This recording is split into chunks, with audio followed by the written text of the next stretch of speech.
car seat, and furniture. We pay for necessities like diapers, wipes, and medical stuff out of our shared account. I have been careful with my savings as I plan on going back to work halfway through next year, when her medical needs are manageable for daycare. My husband makes good money. He pays a lot in tax and he complains about it almost every day. He files our tax together so his is reduced, which means I didn't get a return this year and missed out on money I was hoping to add to my savings. I recently sent my husband the link to a nice gliding chair. It was on sale for $600. I plan to buy it and use it as a reading chair in a few years. He said we could get a cheaper one. Of course, I had looked for cheaper alternatives and second-hand ones, but that was the best deal I could get that had arms high enough for feeding, the gliding motion to calm her, and slipping out of the chair without waking her. He said no again. I continued to struggle through the nights with even less sleep until I angrily explained again how having a comfortable place to feed and settle the baby would change my life. He said he's tired of hearing it. I pitched the idea again tonight. He asked why I couldn't move the bed back into her room instead. I reminded him of all times I pleaded with him not to fall asleep with her, and he kept doing it and saying he absolutely could not guarantee it. She is also used to the rocking motion now,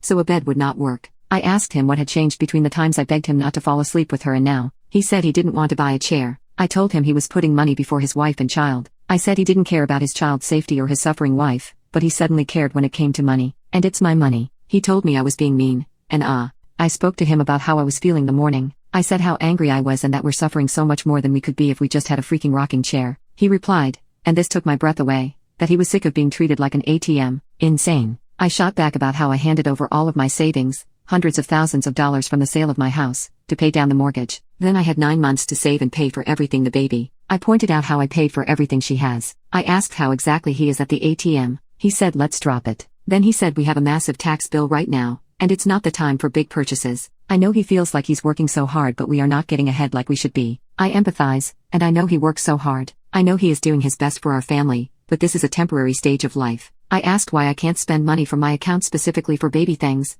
and he said it's all our money in the end. I think he's worried that if I spend hundreds now, it means my money will run out sooner. $600 now hurts more and is different to $600 later, or he is just trying to wait me out. I didn't say that part. Instead, I said that the way he is being about this is damaging the way I feel about him and damaging our relationship. He got mad and told me to get the effing chair. Then, he said that he asked his best friend if his wife needed a rocking chair and they never got one, and then pointed out they have 3 kids and we only have 1. I wanted to say that I bet his best friend never fell asleep holding their kids on the edge of a bed high off the ground. I wanted to say that their situation is vastly different to ours, and comparing is unfair. Instead I replied that this is about so much more than the chair and we really need to sort it out. A baby girl deserves parents who have a healthy relationship so she feels happy and secure and sees that modeled for her future. We also deserve a healthy relationship. He stormed off. He must have come back inside at some point because I found him asleep in bed when I went to have a shower. I asked if he intended to help with the medication tonight or if he was planning on doing no parenting at all. I was mad. I should have just not said the last part. He went to sleep on the couch. When I got back to bed after wake up 2,